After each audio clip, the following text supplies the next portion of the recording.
In this context, Dorothy and Toto are also survivors of Oz's laboratory temple. Right off the bat, for Toto I was thinking that I already have the shipwright and Bastion, so another character with another loyal dog was a bit too much overlap.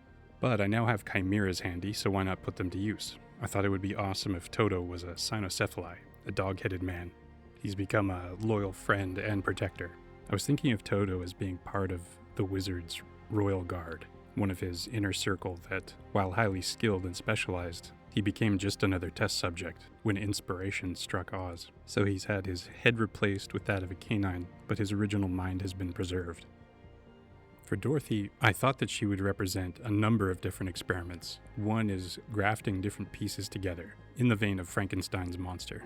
Before Dead Gods, I was developing a project called Stridewick, and I illustrated a mummy princess character that had sections of her limbs missing, but still floating in place. So here I wanted to do something like that, where parts of her limbs are missing, but the tissue is still living on the other side of the gap, implying that there's some connection there that can't be seen. This is a way of showing that the wizard is experimenting with life in a way that looks more magical than scientific. I thought for a while about what object to give Dorothy, similar to the slippers, and I'm going with the classic book route, so silver, not ruby. Finally, I thought that the Wicked Witch of the East may have been descended from the Nephilim, so she would be quite a bit larger than average, and Dorothy would take a gauntlet instead of a slipper. So here she's wearing the oversized silver gauntlet of the Wicked Witch of the East. Dorothy's outfit is a combination of bandages and the tattered remains of whatever it was she wore before. For all of this company so far, I've been thinking of them as discarded. They were experiments, but to some extent or another they were deemed failures, so they were cast out. So for Dorothy, part of her costume looks like it's seen better days. These outcast misfits have found each other and are unified in their desire for revenge against their, not exactly creator. While adding color, somewhere along the way I realized I wasn't recording, and then admittedly, I didn't hit record. There was something kind of nice about just rendering. I was enjoying it for its own sake. So we're skipping over that, but I had fun, and now you can see it further along. I wanted to give Dorothy some of the glass as well, and I thought it would be neat to draw attention to the gaps in her limbs by adding these hollow glass elements. They contain something that allows for continuity, but we don't quite know what. We don't understand why. There's that looks like magic element. It's tapping into a science we don't know, that we don't understand yet. So it's that contrast of more advanced and more primitive. So here we have Oz's Deathless. All experiments done for the sake of Oz trying to defeat death. All of them denied death in some form, unified in seeking revenge. So I quite like how this duo turned out, Dorothy and her loyal companion Toto, and when we add the other three in, I think it makes for a pretty great team. I think they look like they fit together, that they come from the same strange place. Now, we're going to wrap up page 9, which means we're wrapping up episode 3. Milestones like this are always a big deal to me. When I set out thumbnailing this episode, it's the biggest one I've done so far at 9 pages, even though 9 pages isn't really that daunting. But whenever you start at the bottom of a hill, it seems really big. But step by step, you find yourself at the top, and now a 9-page story feels very doable. I think most episodes within these stories will be more around this size, with the odd shorter story thrown in when inspiration strikes. In this first panel, the shipwright is offering one of his cloak pins. It's engraved with a symbol of the Genesis 3:15 prophecy, a heel crushing a serpent. While it may or may not technically be effective at protecting her from what was inside the dragon, it acts as a kind of symbol of protection, maybe even just more for her comfort. It at least denotes that she's under his protection. I think that symbols that show your alignment will be very important in this world. It's dangerous, but there's a kind of order to it, that showing what powers you're aligned to can offer protection or even reward. If someone sees that you are relatively useful or high-ranking among the snake cultists, then they know that crossing you means crossing the snake cultists. So this would symbolize that she's now under the protection of the shipwright and the one he follows. And of course, this begs the question, is he safe without it? But really, it's only a symbol. Because of his alignment, the shipwright can't be claimed by disembodied spirits. A way to say it would be, his body isn't theirs for the taking. And I like the idea that Bastion has been with the shipwright so long, the shipwright has kind of worn off on him, for lack of a better way of putting it. Bastion has served a good master for a very long time, which I think, from a disembodied spirit's perspective, has kind of tainted him. Too much of that goodness has worn off on him. Plus, not to go into too much detail, but I have some plans for Bastion that will show that his presence on this mission was more than just the shipwright's idea. And of course, Bastion's going for his favorite treat. Take every opportunity he can to grab his favorite.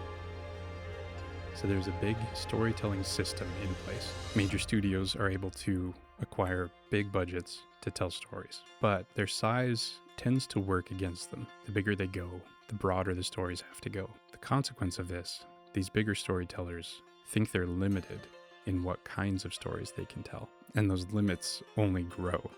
There are more and more parts of the storytelling landscape that are deemed unfruitful, and the more territory they give up, the more of that territory becomes available to everyone else. And it takes a long time to steer a big ship. So we live in this interesting time where massive sections or vast expanses of the creative landscape are being left untouched. There are kinds of stories, storytelling techniques, archetypes, patterns, themes that are just sitting there, unclaimed. And so this is the advantage right now, is that smaller, independent projects can reclaim the fields that have been allowed to go fallow, can rescue some of those archetypes, and can use some of those techniques that are no longer being put to use in the mainstream. I suspect eventually there will be new things that grow out here in the wilds that become big storytellers. They become the place where the audiences come. For now, it's still small and quiet, but you can see the signs of it growing. I like a lot of old-fashioned stories. I think there's a lot of stuff we gave up on too soon. I think there are a lot of ways to tell stories that haven't been fully explored. And so I want to play with it. I want to mess around out in this countryside. And I think that if you have some ideas, if you have stories that meant a lot to you, things that excited you, things that made you fall in love with storytelling, I think this is a very exciting time to strike out into that wilderness and claim a space of your own. And even if you don't have a story in mind, but you just like the idea of new stories being told, now is an awesome time to support creators. And yes, that means me too. If you like where this project is going and you'd like to see more of this kind of thing, then you can do all the usual YouTube stuff, follow me on some of the other platforms, and if you're down for joining me on Patreon, for the higher tier patrons, we have a private server that is getting pretty fun. We've got a lot of different creators with a lot of different backgrounds, artists, writers, hobbyists, and the conversation around story and storytelling has been getting really good. People are sharing their projects, providing critiques, and I've been posting these panels early on that server and kind of getting their eyes on it first. So we're having fun. It'd be fun if you came to join us.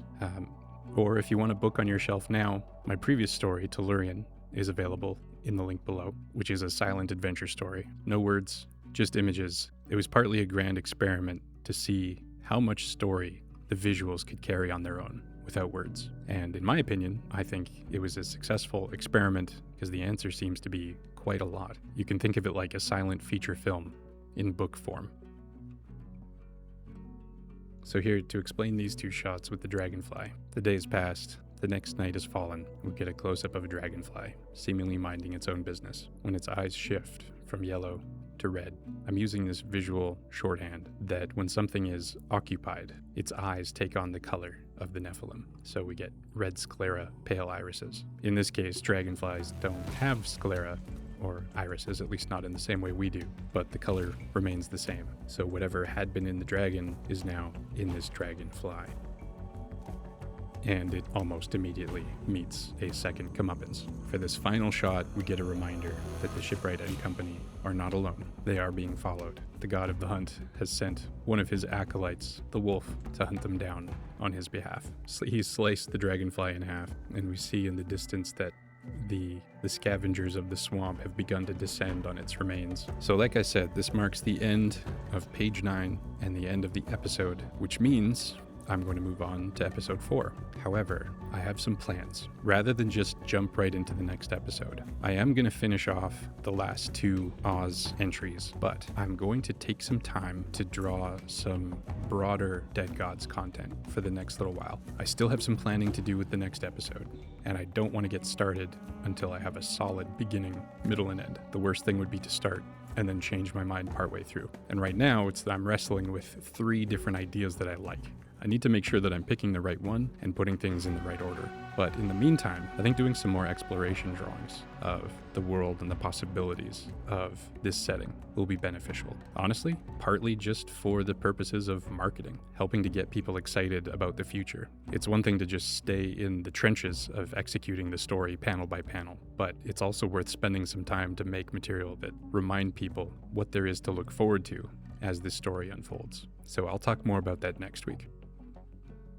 But until then, here it is, all of episode 3. I tried a new technique, it worked. I was able to make 9 pages far faster than the previous 2 episodes, and I learned a lot. I got more practice using heavy blacks in the inking stage. I was able to accelerate my process by jumping straight into inking sooner. Using heavy silhouettes worked great thematically, and it saved me a lot of time. Overall, this was a big success, and I've learned a lot to carry forward into the future. Next week, I'll give you a better idea of what I'm going to be working on for a little while. Thanks for watching.